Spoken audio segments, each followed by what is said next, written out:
Welcome back to our series Project Nigeria. Before we went on a short break, Mr. Chikemadu had identified power as one of the problems militating against attainment of a functional Nigeria. Mr. Chikemadu, what else do you think is or are the problems militating against having a functional Nigeria? Where do we start from? It's all left to you. I think one of the basic things that is causing the dysfunction in the Nigerian society is trust. Now, trust on its own, what led up to trust? Mistrust, lack of trust in the society, each other. It ties back to what Mr. Olufsen talked about. The fact that we're taught to live in segments so they can rule us. So that is the origin of mistrust. That is the origin of what's it called? That's the origin of mistrust, and that's the origin of corruption in a country. Now, corruption is one of the main issues that we have there. Is led to the breakdown of the power sector. Look at what industrial nation do you know on earth that doesn't put a lot of emphasis on innovation?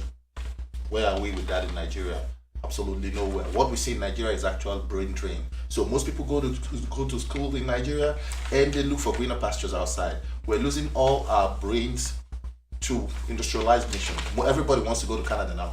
That's every young man's dream in Nigeria. So how would that help us with innovation and technology? Now, look at another problem with it. You take a 65, 70-year-old man and you make him the Minister of Technology. And he's a doctor, a medical doctor. How would that work? What nation do you know on earth that takes away, that puts a specialized department or cabinet in the hands of someone that doesn't have any idea of how that functions? That doesn't make any sense. Think about it. Most innovation and technology in countries, what they do is they actually hand it down to the younger generation. Someone that has a background in technology that will help boost that technology, that will help bring up innovative ideas. But the reverse is the case in Nigeria. And with lobbying and corruption, they can just take a banker and make him the Minister of Technology, or a doctor and make him the Minister of Technology. And now let's look at another issue. Look at our healthcare. Every prominent Nigeria leaves Nigeria when all the politicians, all the governors, all the top military brass, what do when they get sick?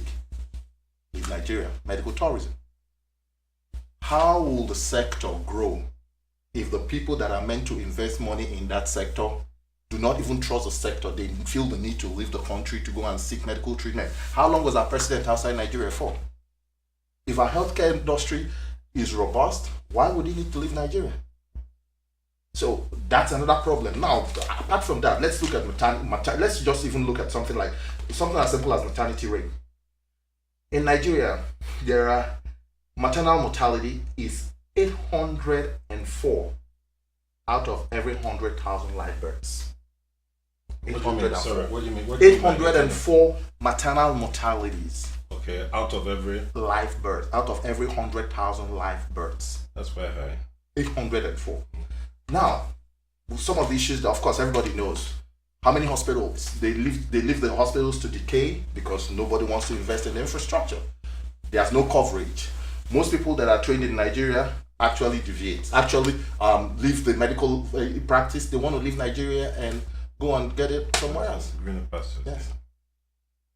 Well, so you've now identified, apart from right now, we've identified trust as one of the problems. Distrust. We have a lot of mistrust amongst Nigerians, especially amongst the major regional areas. The power sector. Then you talked about health and innovation and technology. We'll leave it at this, and we're going to take a short break. Again, remember to subscribe to our YouTube, follow us on Twitter, Instagram, and Facebook.